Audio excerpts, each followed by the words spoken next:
Covid के कारण से जो लॉकडाउन हुआ और उस लॉकडाउन के कारण से जो आर्थिक स्थितियां बनी, उन पर चर्चा यहाँ हो रही है।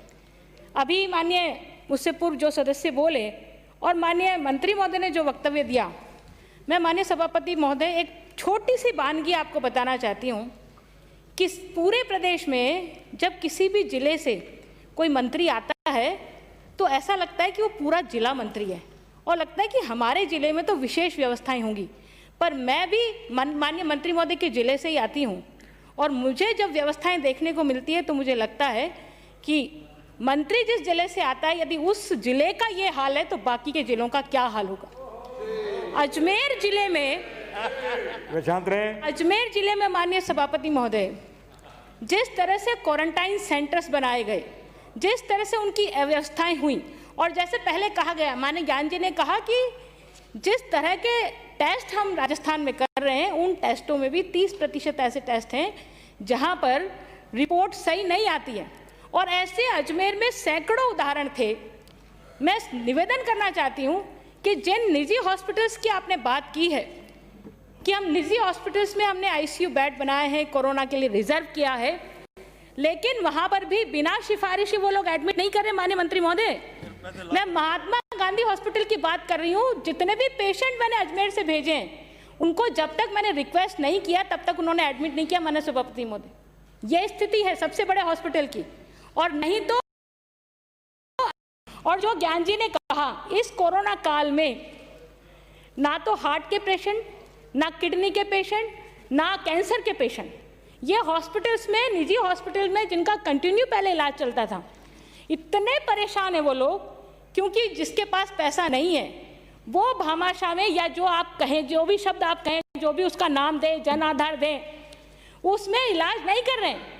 और उसका वो इतने रोते हैं वो लोग कि पैसा उनके पास है नहीं, आर्थिक स्थिति पूरी तरह से चौपट हो गई है, पैसा पहले से था नहीं, अब और भी खत्म हो गया। ऐसी स्थिति में यदि हॉस्पिटल में इलाज कराने जाए, मैं एक उदाहरण देती हूँ, मुझे आपके एसीएस को फोन करके रिक्वेस्ट करनी पड़े कि माननीय सर, आप जो है उनको, हॉस्पिटल वालों को फोन कर दीजिए, ब्रेन ट्यूमर का एक बच्चा है, 7 साल का, उसका ब्रेन ट्यूमर है, उसका इलाज होना है, उसके पास जन आधार कार्ड है, वो ऑनलाइन है, लेकिन हॉस्पिटल वाले उसका इलाज नहीं कर रहे।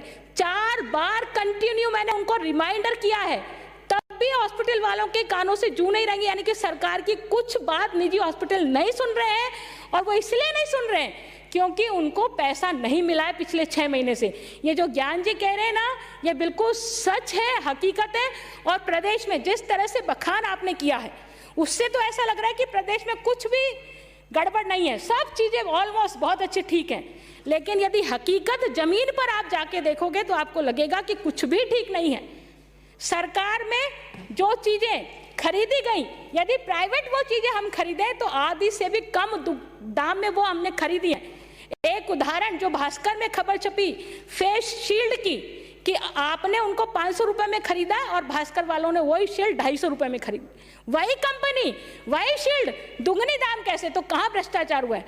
तो लोग ये मान रहे हैं कि सरकार की तो मौज हो गई, इसमें जो है अच्छा मिल गया काम, जितनी भी खरीद हुई है उन सब में कैसे कैसे करप्शन हम कर सकते हैं, वो अवसर हमको मिल गया। इसलिए मैं आपके ऊपर आरोप नहीं लगा रही हूँ, आपको दोष नहीं दे रही हूँ, लेकिन जो सिस्टम है, उस सिस्टम को जब तक आप चेक नहीं करेंगे तब तक उसके ऊपर पाबंदी नहीं लगने वाली है। इतना मैं निवेदन कर रही हूँ। मैं माननीय सभापति महोदय, अपना दूसरा पॉइंट जो बहुत ही इंपॉर्टेंट है उसके बारे में आपसे निवेदन करना चाहती हूँ।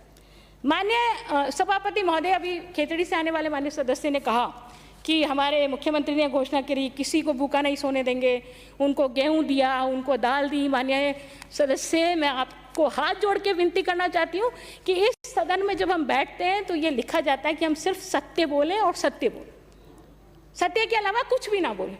कम से कम उस सत्य का आधा पक्ष भी बता देते कि ये सारा का सारा गेहूं माननीय प्रधानमंत्री जी ने भेजा है, ये दाल माननीय प्रधानमंत्री जी ने भेजी है।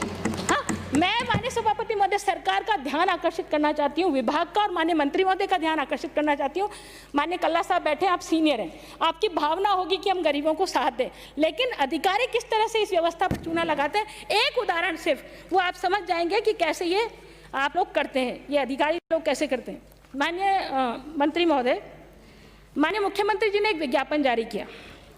विज्ञापन में उन्होंने कहा कि हम 28-36 श्रेणी के लोगों को गेहूं देंगे, फ्री में गेहूं देंगे, उनसे कोई पैसा नहीं लेंगे और वो ई मित्र पर जाकर के रजिस्ट्रेशन कराएं। रजिस्ट्रेशन प्रारंभ हो गया। रजिस्ट्रेशन प्रारंभ होने के बाद में ये विज्ञापन, मेरे पास विज्ञापन भी है, मैंने इसके लिए सवाल भी लगाया है। ये विज्ञापन में नीचे लिखा है, लॉकडाउन अवधि में राज्य सरकार द्वारा जिन्हें पूर्व में 2500 रुपए की सहायता दी गई वो इसके पात्र नहीं है। ठीक है, आप किसी को सहायता दे रहे हैं तो इसको इसमें इंक्लूड नहीं कर रहे हैं। इसमें अलग अलग प्रकार की श्रेणी के लोग हैं। माननीय सभापति महोदय, ई मित्र पर रजिस्ट्रेशन शुरू हुआ। हमने भी लोगों को कहा भाई जाइए ई मित्र पर रजिस्ट्रेशन कराइए। लोग ई मित्रों पर गए रजिस्ट्रेशन कराने के लिए। जब माननीय सभापति महोदय लोग ई मित्र पर गए रजिस्ट्रेशन कराने के लिए तो ई मित्र वालों ने रजिस्ट्रेशन प्रारंभ कर दिया। रजिस्ट्रेशन प्रारंभ होने के बाद में हर दिन आपका सर्वर बंद, एक दिन में 6 घंटे, एक दिन में 7 घंटे। जब लॉकडाउन था उस समय लोग ई मित्र पर जा रहे थे रजिस्ट्रेशन कराने के लिए और लोगों की लाइन लगी हुई थी और ऐसे में भीड़ वहां जो, तो हम कह रहे कि भीड़ इकट्ठी ना करो, हम खुद भीड़ लगवा रहे हैं, फिर हमारा सर्वर डाउन हो रहा है 6-6, 7-7, 8-8 घंटे। और मजेदार बात ये, जिनका रजिस्ट्रेशन हो गया, जिनको मैसेज आ गया मोबाइल में कि आपका रजिस्ट्रेशन हो गया है और उसके बाद में एक मैसेज आता है ई मित्र पर कि आपके यहाँ ये जो 400 रजिस्ट्रेशन हुए हैं वो किसी कारण से, टेक्निकल कारण से रद्द हो गए हैं, इनको वापस रजिस्ट्रेशन कराया। अब जो 400 लोग ई मित्र पर जाकर रजिस्ट्रेशन कराया, वो ई मित्र वाला उनको ढूंढने जाए कि भाई तुम्हारा रद्द हो गया, तुम वापस आओ, ये रजिस्ट्रेशन वापस कराओ। वो बेचारा तो ये बात करके, ये तसल्ली करके, ये खुश होकर के बैठा था कि मेरा रजिस्ट्रेशन हो गया, मेरे को 3 महीने तक गेहूं फ्री मिलेगा, और आज तक उसको गेहूं फ्री नहीं मिल रहा, आज तक।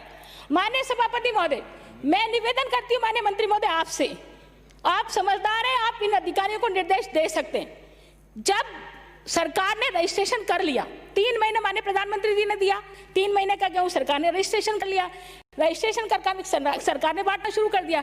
माननीय प्रधानमंत्री जी ने उस गेहूं को बढ़ा करके आपका नवंबर-दिसंबर तक कर दिया कि भाई हम 8-9 महीने तक आपको फ्री देंगे। अब सरकार एक नया आदेश निकालती है कि नए तरीके से रजिस्ट्रेशन वापस कराओ। भाई जब तुम्हारे पास पहले से रजिस्टर्ड लोग हैं तो उनको ही दे देना। लोगों को मैसेज नहीं गया, दूसरा मैसेज नहीं गया लोगों के पास, और दूसरा मैसेज नहीं गया, इस वजह से लोगों ने रजिस्ट्रेशन नहीं कराया।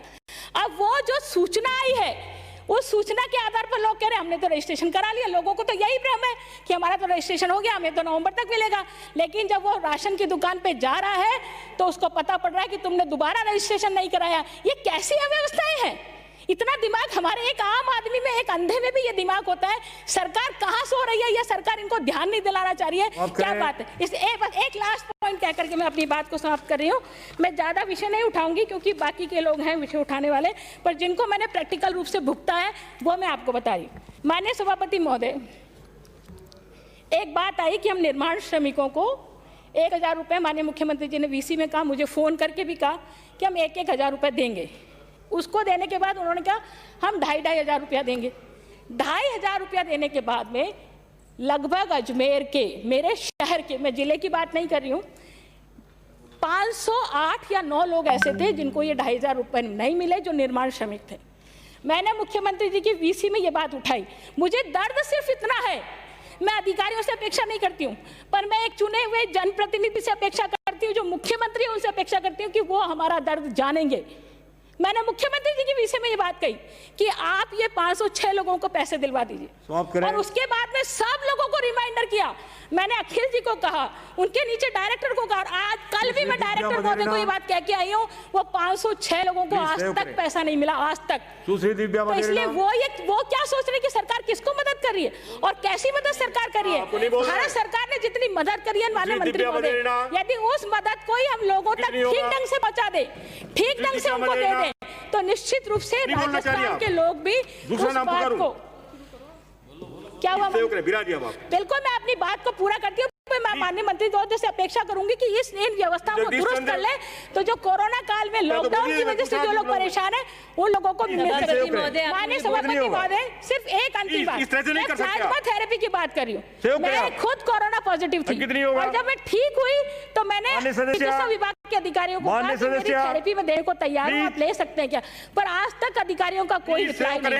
तो ये जो प्लाज्मा थेरेपी जिसकी आप बात कर रहे हैं कि ये पॉजिटिव है, ये ठीक कर सकती है लोगों को, तो जो लोग आगे होकर के देना चाहते हैं, जो डोनेट करना चाहते हैं, कम से कम उनको मोटिवेट करके उनसे तो ले लीजिए, इतना मेरा निवेदन है। प्लीज सेव करें। माननीय श्रीमती